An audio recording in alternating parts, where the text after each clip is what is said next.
9 घंटे की शिफ्ट, आधे घंटे का ब्रेक, 8.5 घंटे काम लगातार, बैठे बैठे लैपटॉप कंप्यूटर की स्क्रीन पर आंखें गड़ाए हुए, कीबोर्ड पीटते हुए। हम में से बहुत सारे लोगों की यही दिनचर्या है। हाँ, काम के घंटे कुछ ऊपर नीचे ज़रूर हो सकते हैं, मगर कुर्सी पर घंटों बैठना, अपनी जगह से ना हिलना, ये तो तय है। आप कहेंगे कम से कम भाग दौड़ तो नहीं करनी पड़ रही, अपनी गद्दी पर राजा की तरह बैठना है। हाँ, थोड़ी कॉर्पोरेट मजदूरी करनी पड़ती है, लेकिन चलता है। दिक्कत क्या है इसमें? हकीकत में दिक्कत ही दिक्कत है। लगातार कुर्सी पर बैठे रहने से रीढ़ की हड्डी पर असर पड़ता है, उसमें मौजूद डिस्क पर असर पड़ता है, कमर पर असर पड़ता है। जो आए दिन आपको पीठ, कमर या फिर गर्दन में दर्द रहता है ना, इसी वजह से है। अब नौकरी तो करनी ही है, उसका तो कोई शॉर्टकट है नहीं, लेकिन आप अपनी रीढ़ की हड्डी को 7 आसान टिप्स से मजबूत ज़रूर बना सकते हैं। इससे आप कमर, पीठ और गर्दन के दर्द से बचे रहेंगे। सेहत के इस एपिसोड में आज डॉक्टर साहब आपको रीढ़ की हड्डी मजबूत बनाने के 7 तरीके बताएंगे। साथ ही समझाएंगे कि अगर ज़्यादा देर बैठने वाली नौकरी है तो हर कितनी देर में उठना चाहिए और बैठने का सही पोस्चर या सही तरीका क्या होना चाहिए, ये डेमोन्स्ट्रेट करके दिखाएंगे। सुनिए। Brought to you by Sensodent K। बस पैक नहीं है। SLS पैराफिन और दूध का करंट भी कौन? तो लाइफ का करंट ऑन। कुछ भी। तो ट्राई करके देख ले। Sensodent K toothpaste for sensitive teeth. सबसे पहला है कि आपको रेगुलर एक्सरसाइज की बहुत ज़रूरत है। रेगुलर एक्सरसाइज से ही आपकी रीढ़ की हड्डी और ओवरऑल हेल्थ स्वस्थ रहेगी। दूसरी चीज़ है अपना वेट जो है मेंटेन रखना। इसमें सबसे ज़रूरी है कि पेशेंट, कोई भी बंदा ओवरवेट नहीं होना चाहिए, क्योंकि मोटापे के साथ रीढ़ की हड्डी पे, स्पेशली लोअर बैक पे ज़्यादा जोर पड़ता है, जिससे कि डिस्क या और रिलेटेड प्रॉब्लम बढ़ सकती है। तीसरा है कि adequate intake of calcium and vitamin D. So हर रोज विटामिन डी और कैल्शियम लेना बहुत ज़रूरी है। आजकल हम लोग का जो काम काज है वो ज़्यादातर इंडोर हो गया है, हम लोग धूप में नहीं निकलते हैं, तो विटामिन डी और कैल्शियम की कमी इंडियंस में बहुत ज़्यादा है। डेली अराउंड कैल्शियम का इंटेक 1000 मिलीग्राम होना चाहिए और विटामिन डी का इंटेक अराउंड 600 इंटरनेशनल यूनिट होना चाहिए। सो जनरली 50 इयर्स के बाद पेशेंट्स को, 50 इयर्स के बाद मेल्स और 40 इयर्स के बाद फीमेल्स को कैल्शियम और विटामिन डी सप्लीमेंट डेली लेना चाहिए।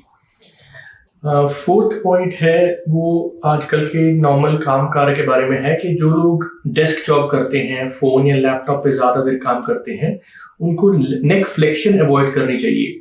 सर्वाइकल पेन, जो कि नेक का सबसे ज़्यादा उसका कारण ही आपका ज़्यादा देर मोबाइल पे या लैपटॉप पे गर्दन को झुका के काम करना होता है, तो इसमें अगर आप ये अवॉइड कर सकें, इसको अवॉइड करने के 2 तरीके हैं सिंपल। पहली चीज़ कि आप एंगल्ड डेस्क यूज कर सकते हैं, जिससे कि लैपटॉप थोड़ा ऊपर आ जाए और आपकी गर्दन में फ्लेक्शन या गर्दन में झुकाव कम आए। दूसरा ये कि मोबाइल फोन को थोड़ा ऊपर उठा के पकड़िए ताकि आपकी नेक स्ट्रेट रहे। देन 5th पॉइंट जो है इसमें ये है कि आपका स्लीपिंग के दौरान, सोने के टाइम पे आपको एक तो तकिया जो है वो पतला लेना चाहिए ताकि गर्दन सीधी रहे, एंड जो आपका मैट्रेस है वो फर्म होना चाहिए, वो थोड़ा सख्त की तरफ होना चाहिए ताकि पीठ में बल ना पड़े। सोते हुए अगर बहुत सॉफ्ट मैट्रेस पे सोएंगे तो आपको लोअर बैक पेन होने के ज़्यादा चांसेस हैं। देन नेक्स्ट थिंग इज, छठा पॉइंट ये रहेगा कि आपका जो घर में आमतौर पे हम लोग काम करते हैं, काम करते हुए कोई हैवी वेट उठाना है, वजन उठाना है, फॉर एग्जांपल कोई गमला उठा रहा है, कोई गैस का सिलेंडर उठाने लग गया या पानी की भरी हुई बाल्टी उठा रहे हैं, तो उसमें झुक के नहीं उठाना चाहिए। उसमें आपको अपने पैरों के बल बैठ के उठा सकते हैं। उस दौरान जो पीठ है, जो कोर है, उसको टाइट करके रखना चाहिए और पीठ को सीधा रखना चाहिए। कॉमनली क्या होता है कि हम लोग झुक के उठाते हैं, झुक के उठाने के कारण लोअर बैक पेन बहुत ज्यादा होने के चांसेस हो जाते हैं। And last but not the least, 7th point है कि जो आजकल हमने बहुत कॉमन देखा है कि स्ट्रेनस एक्सरसाइज, एकदम से बंदा ज्यादा, मतलब आप 40-50 इयर्स के हैं एंड वेट थोड़ा बढ़ गया है, तो people start exercising in the gym जाके लोग बहुत हैवी वेट उठाते हैं। उससे क्या होता है कि हैवी वेट के कारण लो बैक पेन बहुत ज्यादा बढ़ जाता है, तो इसमें डिस्क प्रोलैप्स होने के भी चांसेस बढ़ते हैं, मसल इंजरी के भी चांसेस बढ़ते हैं। तो जो जिम में एक्सरसाइजेस हैं उसमें बहुत ज्यादा हैवी वेट ना उठाया जाए। आप हैवी वेट उठाने की जगह उसकी फ्रीक्वेंसी या रेपिटेशन बढ़ा सकते हैं। एंड जनरली जिम में अगर आप एक्सरसाइज कर रहे हो तो किसी की गाइडेंस के साथ, कोई जिम ट्रेनर के साथ करने से ज्यादा फायदा रहता है। कोई बंदा अगर बैठ के काम कर रहा है तो ऑलमोस्ट हर 45 मिनट से 1 घंटे के बाद आपको एक वॉक लेना चाहिए फॉर 2 to 3 मिनट्स। आप उसके बाद स्ट्रेचिंग करके, नॉर्मल स्ट्रेचिंग एक्सरसाइज करके अपने सीट पे वापस आ सकते हैं। सो बट लगातार 2-3 घंटे बैठने से लोअर बैक प्रॉब्लम्स काफी बढ़ जाती हैं। हम लोग नॉर्मल बैठते हैं तो अपना बैक लूज छोड़ देते हैं। इसमें एक तो जो चेयर होती है ये लंबर बैक सपोर्ट वाली होनी चाहिए। अगर चेयर नॉर्मल स्ट्रेट है तो पीछे एक पिलो रखना चाहिए लोअर बैक के साथ। ये बैक, लोअर बैक आगे होनी चाहिए, इसको आगे पुश करके रखिए एंड जो मतलब अपर बैक है उसको सीधा रखिए। अगर आप अपनी बैक को ऐसे लूज छोड़ देंगे और कर्व हो जाएगा तो लोअर बैक प्रॉब्लम ज्यादा आती है। तो लोअर बैक हमेशा आगे पुश होनी चाहिए। यहाँ पे एक छोटा तकिया रख लीजिए ताकि आपकी लोअर बैक आगे पुश रहे, उससे बैक प्रॉब्लम्स काफी कम होती है। अगर आप अपनी ओवरऑल हेल्थ को सुधारना चाहते हैं, कमर दर्द, पीठ के दर्द से बचना चाहते हैं, तो डॉक्टर ने जो टिप्स और बैठने का तरीका बताया है उसे फॉलो करिए। अब बढ़ते हैं सेहत के अगले सेगमेंट की तरफ, तन की बात। जानिए कुछ लोगों को ज्यादा ठंड क्यों लगती है।